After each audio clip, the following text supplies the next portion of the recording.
Rahim. Today we are going to start our third lecture and that is about kinetic of third order reaction. अच्छा, third order reaction जो है हमारे पास क्या होता है।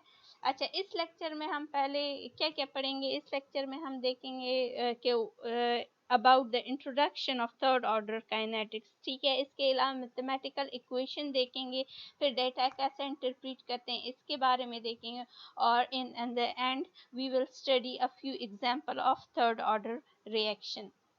Now what is the third order reaction? Third order reaction हमारे पास क्या है। हमारे पास वो reaction, the rate of reaction depend on the concentration of three reactant.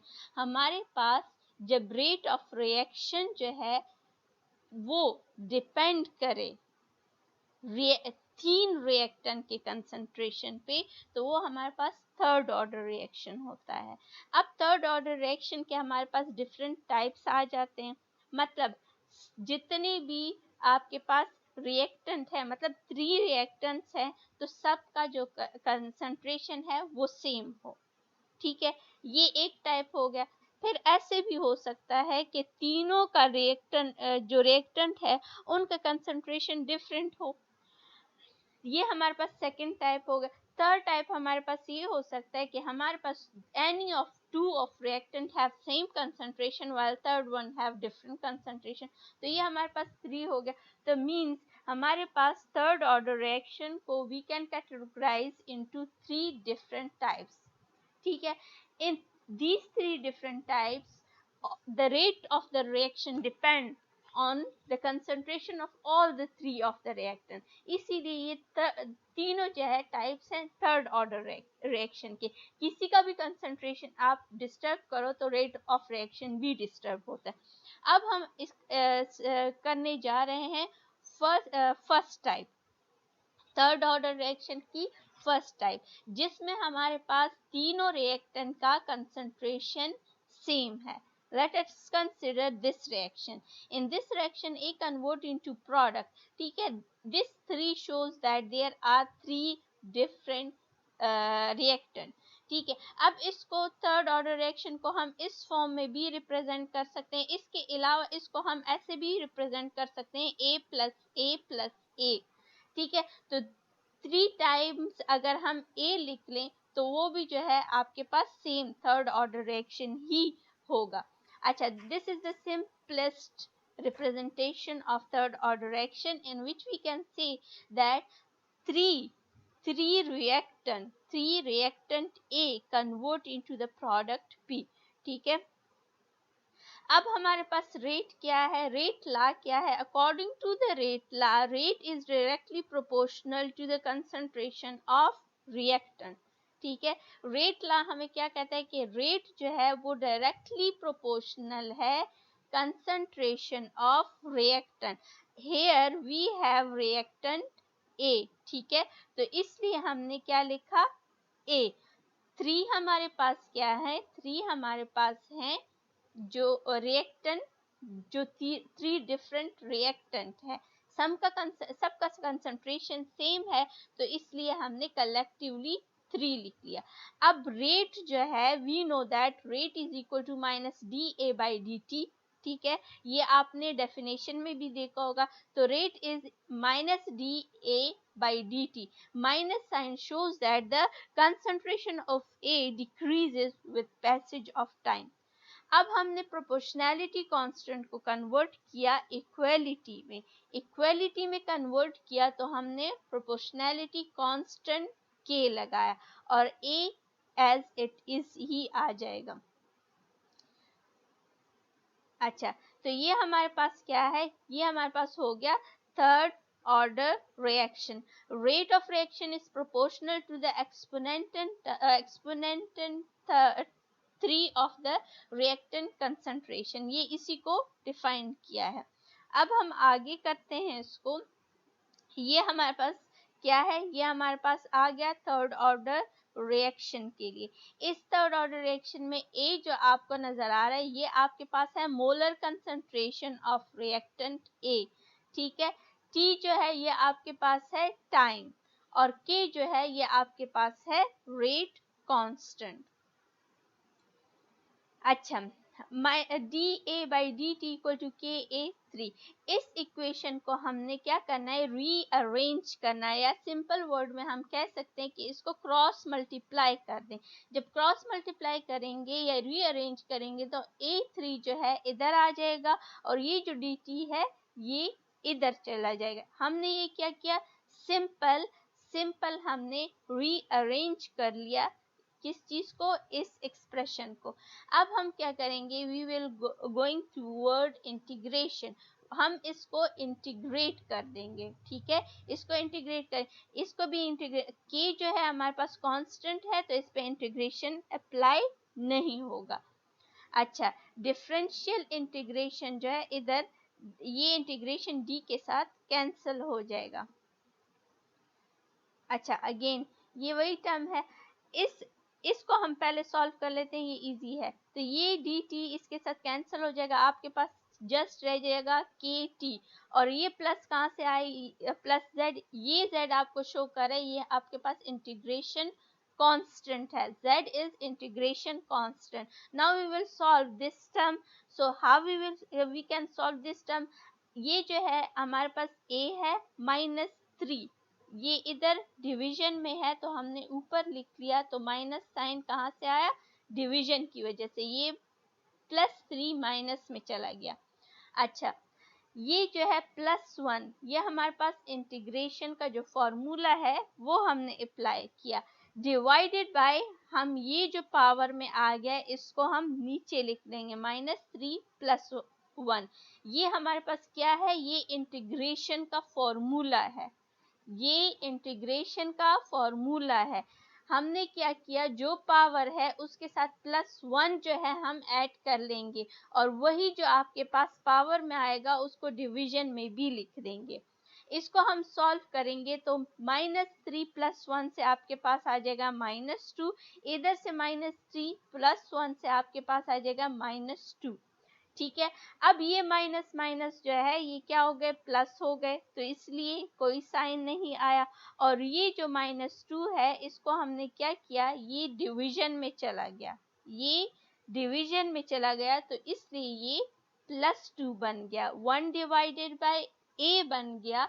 तो ये जो है इसका पावर जो नेगेटिव में था वो पॉजिटिव हो गया। इसकी समझ आ गई बच्चे आपको? जी मैम। अच्छा, तो ये क्या है, इस पे जो है इंटीग्रेशन का फॉर्मूला अप्लाई किया है हमने।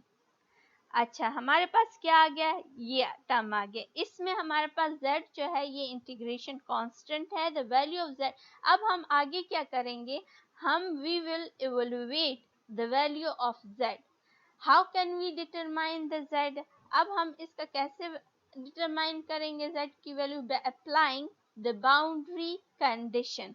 बाउंड्री कंडीशन हम जो है इस टर्म पे, ये जो टर्म है इस पे अप्लाई करेंगे और हम फाइंड आउट करेंगे z की वैल्यू।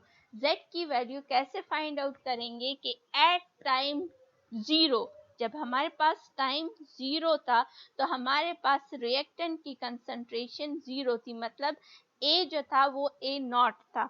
हमने क्या किया, यहाँ पर A0 पुट कर दिया, a की जगह A0 आ गया, इधर t की जगह 0 आ गया, तो ये होल टर्म 0 को k से मल्टीप्लाई करो तो 0, बच क्या गया z।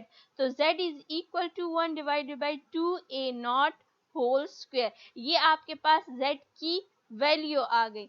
अब हम क्या करेंगे, ये जो वैल्यू है ये इस इक्वेशन में इधर पुट कर देंगे, substitute the value of z। हमने यहाँ पर वैल्यू पुट कर दी, किस चीज की, z की वैल्यू पुट कर दी, ठीक है।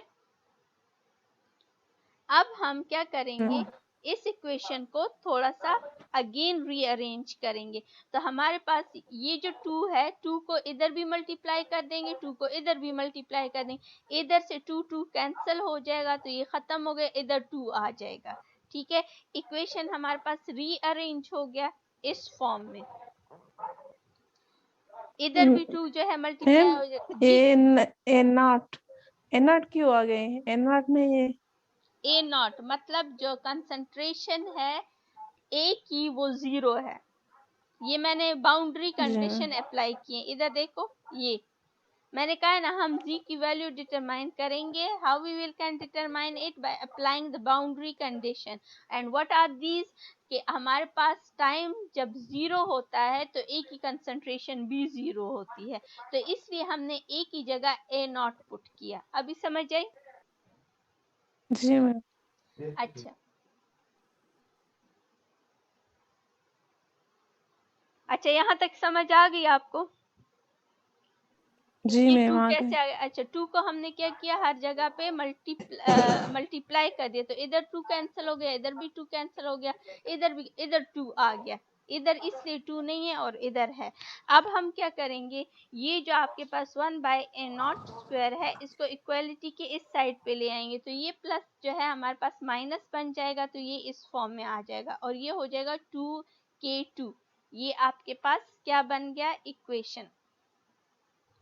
अब हम आगे क्या करेंगे, आगे आपके पास ये जो टर्म है 1/a² माइनस 1/a0², हम इनका एलसीएम ले लेंगे। इनका हम क्या करेंगे, एलसीएम ले लेंगे। ये हमने एलसीएम ले लिया। एलसीएम में क्या कि इसको और इसको कंबाइन कर दिया। जब इसको और इसको कंबाइन किया तो हमारे पास इधर से क्या आ जाएगा, a0 आ जाएगा, क्योंकि a² इसके साथ कैंसल आउट हो जाएगा, तो ये बच जाएगा। इधर से ये वाला टर्म कैंसिल हो जाएगा और ये बच जाएगा, तो ये आ गया। ये सिंपल एलसीएम है। आफ्टर टेकिंग एलसीएम, अब हमारे पास जो ए है, ए, इसकी कंसंट्रेशन आफ्टर टाइम टी हमारे पास क्या थी, a minus x, a minus x, तो इसलिए हमने इसमें ये वैल्यू पुट कर दी, a माइनस एक्स की वैल्यू पुट कर दी। अब a माइनस एक्स की वैल्यू हमने इसमें पुट की, तो ये जो टर्म है ये a minus x whole square, आपको याद है a plus b whole square या a minus b whole square, इस पे मैं मैथ्स पे हम एक फॉर्मूला अप्लाई करते थे, a² plus b² plus 2ab, या अगर नेगेटिव साइन होता था तो हम क्या कहते थे, a² plus b² minus 2ab। वो वाला minus two a formula B. याद है, a² प्लस जी मैम। b² प्लस, तो ये हमारे पास क्या है, होल स्क्वायर है, तो इस पे हमने वही फॉर्मूला अप्लाई किया। इस पे आ जाएगा स्क्वायर, इस पे आ जाएगा स्क्वायर, माइनस साइन आ जाएगा 2 और दोनों कंबाइन। समझ आई? ये क्या जी है, मैम। ये जी a² ma'am. Plus b² plus 2ab का फॉर्मूला हमने इधर अप्लाई किया है। अब हम ये ब्रैकेट जो इधर है इसको ओपन करेंगे। जब इस ब्रैकेट को ओपन करेंगे तो ये माइनस साइन क्या हो जाएगा, ये माइनस हो जाएगा, माइनस प्लस माइनस आ जाएगा, माइनस माइनस प्लस आ जाएगा। ठीक है, इन साइंस की समझ आ गई? क्या किया है, ब्रैकेट ओपन किया है तो प्लस माइनस माइनस, इधर अगेन प्लस माइनस माइनस, और ये माइनस माइनस प्लस, तो इस तरह प्लस। ये जी, जी ये मैम। प्लस हो गया। अच्छा, अब हमारे पास इस टर्म में देखें आप, तो ये a0² ये प्लस है, ये माइनस है, तो ये कैंसल आउट हो सकते हैं, तो इसको हमने कैंसल कर दिया। अब हमारे पास क्या बचा है, ये टर्म बच गया। इसमें हमारे पास ये पॉजिटिव है तो इसको हमने आगे लिख दिया, ये नेगेटिव है तो इसको हमने थोड़ा सा रीअरेंज करके लिख लिया, बाकी ये एज इट इज ही हमने नीचे राइट डाउन कर लिया। अच्छा, अब ये जो टर्म आपको नजर आ रही है, ये टर्म, इसमें अगर आप देखें इसके साथ भी x है, इधर भी x है, तो इसमें हम x को कॉमन ले सकते हैं। हमने इसमें क्या किया, x को कॉमन आउट कर लिया, ये हमने कॉमन ले लिया, तो इस टर्म से x चला गया, तो ये क्या बच गया, 2a0। ठीक है, इसलिए इधर x नहीं है क्योंकि हमने कॉमन ले लिया, ये minus sign as it is, और यहाँ पर स्क्वायर है तो एक x जो है कॉमन ले लिया, तो एक x रह गया। ठीक है, ये टर्म इसकी समझ आ गई आपको? आ गए। अच्छा, तो ये हमारे पास फाइनल जो टर्म है, ये आपके पास रेट कांस्टेंट है for third order reaction when all the reactant have same concentration. तो ये हमारे पास फाइनल एक्सप्रेशन है। ग्राफिकली हम इसको कैसे रिप्रेजेंट करते हैं, हम जब 1/a² को वर्सेस टाइम प्लॉट करते हैं तो हमारे पास स्ट्रेट लाइन आती है, और इस स्ट्रेट लाइन का जो स्लोप होता है वो हमारे पास होता है k, और जो इसका इंटरसेप्ट होता है वो हमारे पास होता है a/a0 होल स्क्वायर। ये हमारे पास क्या है, ये थर्ड ऑर्डर का ग्राफ है। इसको हम इस फॉर्म में भी लिख सकते हैं कि अगर a0² माइनस a² बाय जो LCM जहां पर हमने जिस टर्म का लिया था उसको वर्सेस टाइम ग्राफ करें तो हमारे पास यहाँ पर भी स्ट्रेट लाइन आता है, और इधर हमारे पास फिर स्लोप क्या होगा, k/2.303। इधर से भी हम k को कैलकुलेट कर सकते हैं, इधर से भी हम k को कैलकुलेट कर सकते हैं। दोनों में क्या होगा, k जो है स्लोप से कैलकुलेट होगा, और k क्या है हमारे पास, rate of third order reaction. अब हम हाफ लाइफ कैसे कैलकुलेट करेंगे। अच्छा, ये हमारे पास क्या है, ये हमारे पास थर्ड ऑर्डर रिएक्शन है। हमने कहा कि जब हमारे पास हाफ लाइफ मतलब टी हाफ, वो टाइम जिस पे हमारे पास कंसंट्रेशन जो है रिएक्टेंट की वो रिड्यूस होके हाफ हो जाए। The time at which the concentration of reactant reduces to half, तो वो हमारे पास क्या होगा, हाफ लाइफ होगा। तो t को हम क्या करेंगे, t हाफ से शो करेंगे, a को हम क्या करेंगे 0.5 a0, या इसको हम ऐसे भी कह सकते हैं 1/2 a0, ठीक है, या a0/2 भी कह सकते हैं। तो अब इस एक्सप्रेशन में हम ये जो वैल्यूज हैं इसको पुट कर दें। इसमें हमने ये वैल्यूज पुट कर दी, तो ये क्या है a में हमारे पास क्या आ जाएगा, a0 डिवाइडेड बाई 2, या 0.5 भी लगा सकते हो, a0/2 भी लगा सकते हो, डिपेंड ऑन यू। ये एज इट इज ही आ जाएगा। यहाँ पर t क्या आ जाएगा, t हाफ बन जाएगा। अच्छा,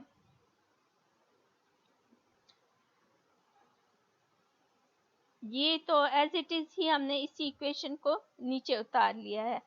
अच्छा, अब अगर हम इसको देखें, इधर ये डिवीजन, ये स्क्वायर में है, ये होल स्क्वायर है, तो 2 2 4 हो जाएगा, और ये डिवाइड हो रहा है तो ये ऊपर चला गया, ठीक है।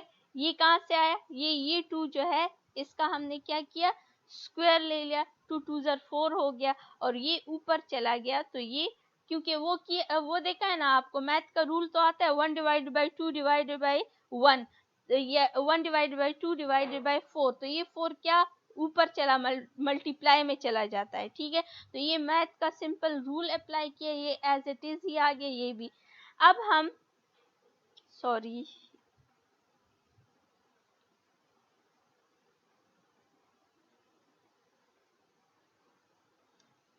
अच्छा ये है।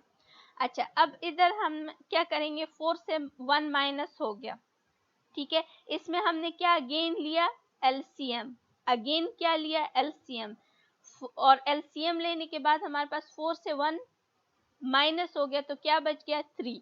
ये क्या आ गया, 3a0² equal to 2k dot t half. अब ये जो है, ये क्या है, अच्छा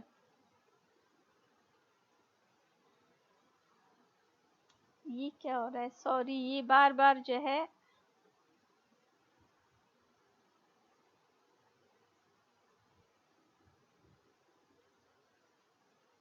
अच्छा ये अब इधर से जो है हमारे पास 3/a0² equal to 2k dot t half आ गया।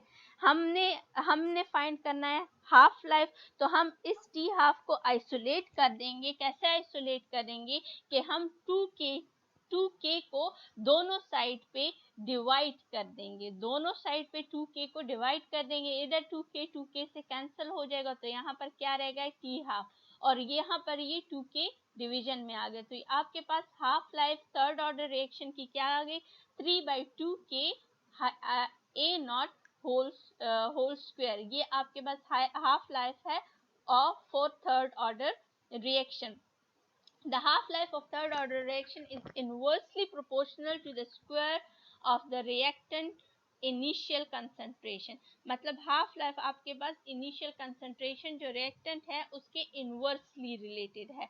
आपके पास इनिशियल कंसंट्रेशन इंक्रीज होगा तो हाफ लाइफ आपके पास डिक्रीज होगा। ठीक है, सिंपल वर्ड में हम इसको ऐसे कहते हैं।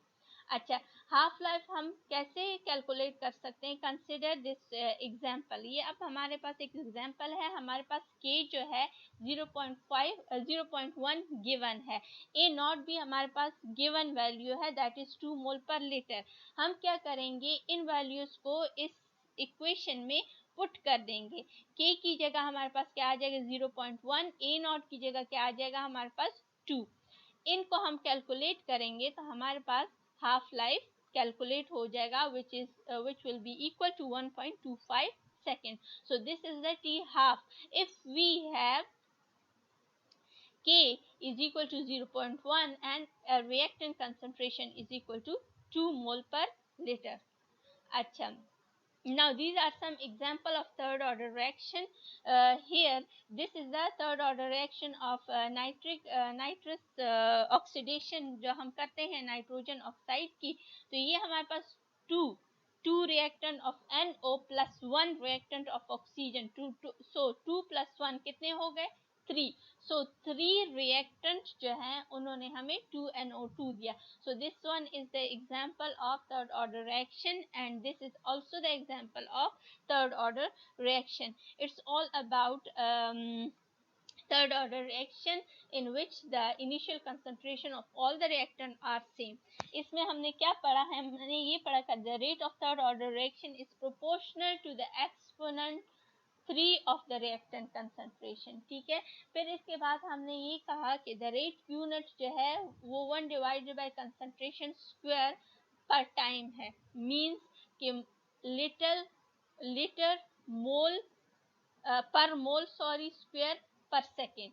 अच्छा, the half life of third order reaction is inversely proportional to the square of the reactant initial concentration। so this is all about the third order reaction। और ये हमारे पास क्या है, इंटीग्रेशन इक्वेशन है ऑफ थर्ड ऑर्डर रिएक्शन, जिनसे हम graph easily draw कर सकते हैं। अच्छा, अगर कोई क्वेश्चन है बच्चे तो आप पूछ सकते हो। This is our today lecture. Ma'am नहीं, ये क्वेश्चन समझ आ गए। ओके ठीक है, चले थोड़ी सी प्रैक्टिस करें तो इंशाल्लाह ये हो जाएगा। ठीक है मैम वो हाफ लाइफ में इधर लिख